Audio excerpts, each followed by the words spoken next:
Shalom saudara, haleluya, selamat datang ke siri renungan ringkas dari Injil Yohanes yang berbentuk soalan dan jawaban.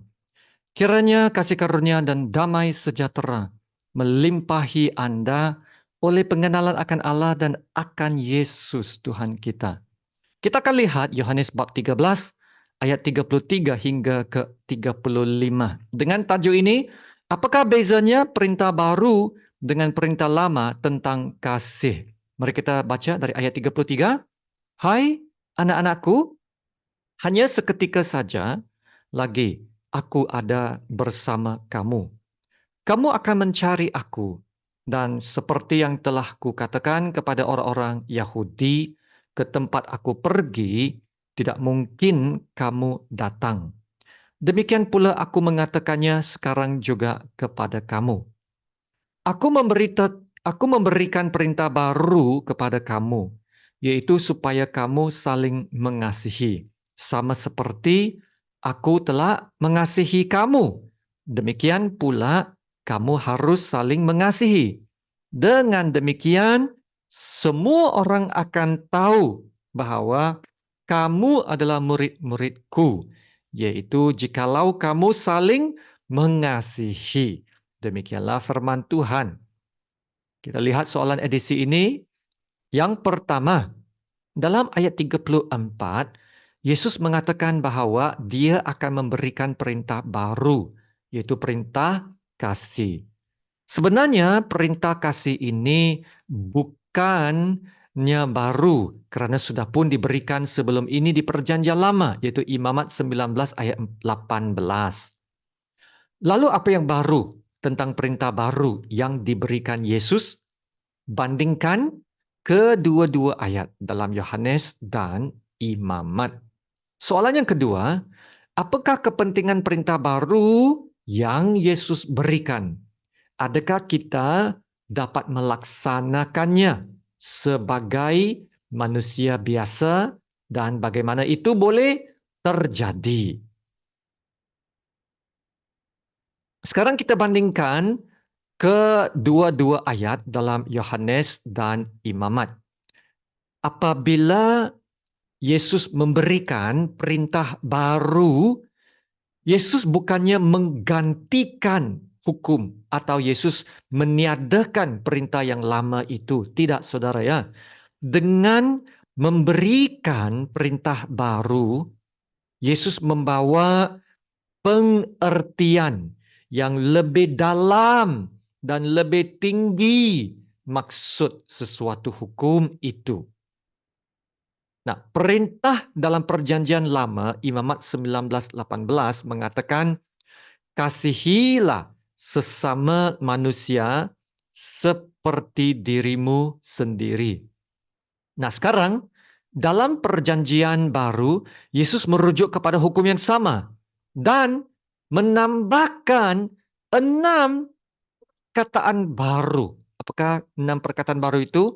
Yaitu sama seperti aku telah mengasihi kamu. Maka apa yang ditambahkan sekarang kepada perintah lama dalam Imamat adalah 6 perkataan. Yaitu sama seperti aku telah mengasihi kamu. Maka sekarang Yesus mahu murid-muridnya mengasihi sebagaimana Yesus mengasihi. Nah, jadi soalannya bagaimana Yesus mengasihi? Nah, kasih Yesus adalah pengorbanan dan tanpa syarat, ya. Kasih yang berkorban dan kasih yang tanpa syarat. Nah, inilah juga yang disebutkan Paulus dalam Efesus. Efesus bab 5 ayat 2, dan hiduplah di dalam kasih sebagaimana Kristus Yesus juga telah mengasihi kamu dan telah menyerahkan dirinya untuk kita sebagai persembahan dan korban yang harum bagi Allah. Nah, begitu juga Paulus menasihati para suami dalam Efesus juga, dalam Efesus 5:25. Hai suami, kasihilah istrimu sebagaimana Kristus telah mengasihi jemaat dan telah menyerahkan dirinya baginya. Nah, apakah ini bermaksud kita harus mengasihi sampai mengorbankan nyawa kita? Nah, tidak juga. Kalau sudah korban mati, macam mana mau mengasihi? Nah, maksudnya kita sedia mengasihi walaupun akan menyusahkan dan akan mengorbankan masa, tenaga, dan sumber kami. Nah, saudara perhatikan bahwa perintah kasih dalam perjanjian lama adalah kasihilah sesamamu manusia seperti dirimu sendiri, ya, seperti dirimu sendiri. Yaitu seperti mana kita mengasihi diri, demikianlah kita mengasihi orang lain, ya. Seperti mana kita mengasihi diri, demikianlah kita mengasihi orang lain. Tapi kasih dalam perjanjian baru adalah lebih dari sekadar hanya mengasihi, ya. Ia adalah kasih yang memperhatikan kepentingan orang lain lebih daripada kepentingan diri sendiri. Nah, maka kasih ini bukan sekadar suatu perasaan, tetapi suatu tindakan.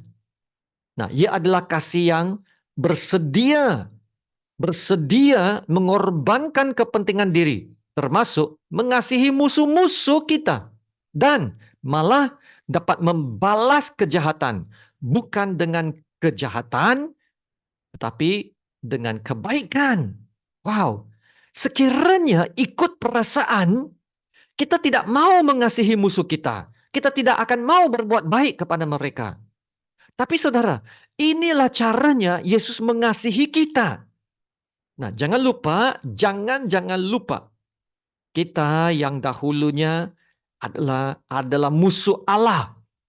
Orang berdosa, penjahat, penipu, pendusta, pemberontak, melanggar hukum-hukum Allah. Kitalah orang yang patut dihukum. Tapi Yesus mengasihi kita sampai mengorbankan nyawanya untuk membayar hutang dosa kita, menyelamatkan kita dari murka dan penghukuman Allah. Wow, luar biasa kan kasih Allah. Dan kita boleh lihat kasih Yesus dinyatakan pada Yudas dan Petrus. Walaupun Yudas dan Petrus akan mengkhianati dan menyangkal Yesus, Yesus tetap mengasihi dan melayan mereka. Malah Yesus memberi hormat kepada Yudas dan membasuh kakinya dan memberikan dia roti sesudah dicelupkan ke dalam piring. Layanan ini hanya diberikan kepada tetamu terhormat. Begitu juga dengan Petrus. Walaupun Petrus akan menyangkalnya, tidak mengenal Tuhan Yesus katanya 3 kali. Tetapi Yesus tetap menerimanya dan memulihkan dia. Sehingga Petrus menjadi salah seorang rasul yang sangat-sangat luar biasa. Saudara, melalui kasih yang tidak bersyarat, ya, kasih yang tidak bersyarat inilah Yesus memenangkan hati musuh-musuhnya dan manusia yang berdosa. Yesus tidak memakai cara paksaan. Bukannya memaksa-memaksa. Tidak pakai cara agama. Tidak pakai cara kekerasan. Yesus menunjukkan kasih yang tidak mencari keuntungan. Yang tidak mencari kepentingan diri sendiri. Ya, bermaksud Yesus tidak mau kita mengasihi seperti mana dunia itu mengasihi. Yaitu dengan syarat dan mengharapkan sesuatu sebagai balasan ataupun imbalan untuk apa yang telah diberikan. Nah, Yesus berkata dalam Matius, apabila kamu mengasihi orang yang mengasihi kamu, apakah upahmu? Bukankah pemungut cukai juga berbuat demikian? Ya, mereka juga tahu mengasihi, kan? Dan apabila kamu hanya memberi salam kepada saudara-saudaramu saja, apakah lebihnya daripada perbuatan orang lain? Bukankah orang yang tidak mengenal Allah pun berbuat demikian? Karena itu, Haruslah kamu sempurna, sama seperti Bapakmu yang di surga adalah sempurna. Jadi saudara, soalan yang kedua yang sangat penting sekarang ialah, apakah kepentingan perintah baru yang Yesus berikan? Dan adakah kita dapat melaksanakannya sebagai manusia biasa? Yaitu mengasihi seperti mana Yesus mengasihi. Dan bagaimana itu boleh terjadi? Ya, kita lihat yang pertama-tama, kepentingan perintah baru ini. Ya saudara, dengan menghidupi perintah ini, ia menandakan bahwa seseorang itu benar-benar adalah murid Yesus. Yesus mengatakan, dengan demikian, semua orang akan tahu bahwa kamu adalah murid-muridku, yaitu jikalau kamu saling mengasihi. Nah, tanda kasih inilah yang membezakan kita dengan orang yang lain. Ia merupakan tanda kepercayaan dan kelahiran semula yang sangat penting. Sehingga Yohanes mengatakan bahwa jika kita tidak mengasihi seperti Yesus mengasihi, wow, kita bukanlah Kristen yang benar. Dalam 1 Yohanes 4 ayat 7-8 berkata, saudara-saudaraku yang kekasih, marilah kita saling mengasihi, sebab kasih itu berasal dari Allah. Nah, setiap orang yang mengasihi, lahir dari Allah. Orang yang mengasihi itu lahir dari Allah dan orang yang mengasihi itu mengenal Allah. Sebaliknya, barang siapa tidak mengasihi, ya, ia tidak mengenal Allah, sebab Allah adalah kasih. Dan kasih Yesus yang terpancar dari hidup kita apabila kita mengasihi. Dari kasih itulah orang akan dapat tahu bahwa kita adalah murid-murid Yesus, dan dengan itu mereka juga dapat mengenal Allah. Nah, Yesus menambah lagi dalam 1 Yohanes bab 4 ayat 12. Tidak ada seorang pun yang pernah melihat Allah. Betul. Tidak ada seorang pun yang pernah melihat Allah. Tapi, jikalau kita saling mengasihi, itulah tandanya Allah tetap di dalam kita. Dan kasih-Nya sempurna di dalam kita. Dan saudara, dengan itulah kita dapat menjadi Bapa. Kita dapat menjadi sempurna seperti Bapa sempurna apabila kita mengasihi. Haleluya. Maka saudara, sangatlah penting kita hidup dalam kasih. Dan dengan itu menandakan kita adalah murid-murid Yesus yang sejati. Dan bahwa Allah itu benar-benar wujud dan tinggal dalam hidup kita. Dan yang keduanya, adakah kita dapat mengasihi sama seperti Yesus mengasihi? Ya, Yohanes mengatakan kita dapat mengasihi karena Allah lebih dahulu mengasihi kita. Kita mesti ingat ini. Allah lebih dahulu mengasihi kita, dan apabila kita lahir semula dari Allah, bermaksud kita sudah tahu, kita sudah rasakan apakah kasih yang dimaksudkan Tuhan Yesus. Ya, dan bagaimana Tuhan Yesus menunjukkan kasih-Nya. Dan sekarang kita boleh mengasihi sebagaimana Yesus mengasihi. Amin.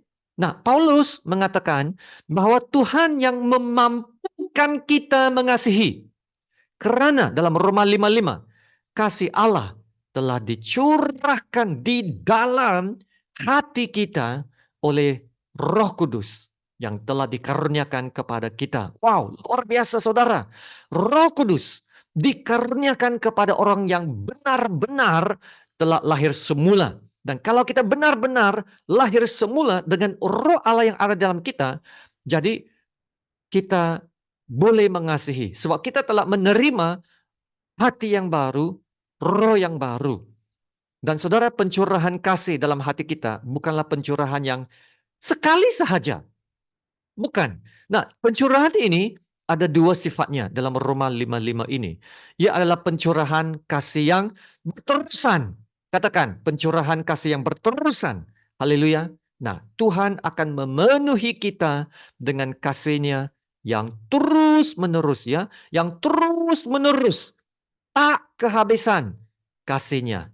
Haleluya. Dan kedua, ciri kasih ini, pencurahan ini ialah pencurahan kasih ini adalah pencurahan dalam kelimpahan. Wow, saudara, Tuhan terlalu murah hati. Terlalu murah hati dengan kasih-Nya. Sehingga membanjiri kita dengan kasih-Nya. Ya, banjir sampai kita tenggelam dalam kasih-Nya. Luar biasa. Kenapa Tuhan melakukan ini? Tuhan mau supaya kita dapat mengasihi seperti Yesus mengasihi. Dan ini sememangnya ya memerlukan komitmen dari diri seseorang untuk sanggup berkorban, sanggup mengetepikan kepentingan diri. Untuk itu, ya saudara, kita benar-benar memerlukan pertolongan Roh Kudus di dalam hidup kita. Haleluya. Itulah sebabnya ada Roh Kudus yang ada di dalam kita. Dan perhatikan saudara, semakin banyak kita memberi kasih kepada orang lain, kita tidak akan kekurangan kasih itu. Tuhan akan terus-menerus melimpahkan, mencurahkan kasih-Nya kepada kita. Haleluya. Terima kasih Tuhan. Terima kasih Tuhan Yesus. Mari kita berdoa. Haleluya. Allah Bapa kami yang di sorga. Bapa yang kami sembah. Yang kami puji, kami agungkan di atas segala-galanya. Terima kasih Bapa untuk firman-Mu. Firman-Mu membuat kami melihat maksud kasih yang sebenar. Kasih yang sanggup berkorban. Kasih yang tidak mementingkan diri sendiri. Malah kasih yang berbuat baik kepada semua orang, termasuk orang-orang yang kami tidak suka. Ya Bapak, mungkin ada di kalangan kami yang dalam hatinya masih menyimpan dendam, masih menyimpan marah, benci, ketidakpengampunan terhadap seseorang. Malah perasaan prejudis atau prasangka terhadap orang lain. Ya Bapak, tolong kami untuk menghapuskan dan melenyapkan segala perasaan benci dan prasangka ini. Supaya kami tidak lagi hidup terikat kepada perasaan ini. Dan kami dapat mengasihi seperti Yesus mengasihi. Dan menjadi berkat kepada semua orang. Semua orang. Ya Bapak, hanya melalui Roh-Mu yang bekerja dalam hidup kami. Kami dapat berubah dan mengasihi. Tolong ya Tuhan, tolong kami untuk berubah. Dan karena Yesus yang menyertai, maka segala perkara dapat kami tanggung, dapat kami lakukan dalam Dia yang memberi kekuatan kepada kami. Haleluya, inilah doa kami Bapa. Terima kasih Bapa, dalam nama Tuhan Yesus yang termulia kami berdoa dan ucap syukur. Amin. Sama-sama kita menerima berkat Tuhan. Tuhan memberkati engkau dan melindungi engkau. Tuhan menyinari engkau dengan wajah-Nya dan memberi engkau kasih karunia. Tuhan menghadapkan wajah-Nya kepadamu dan memberi engkau damai sejahtera. Amin.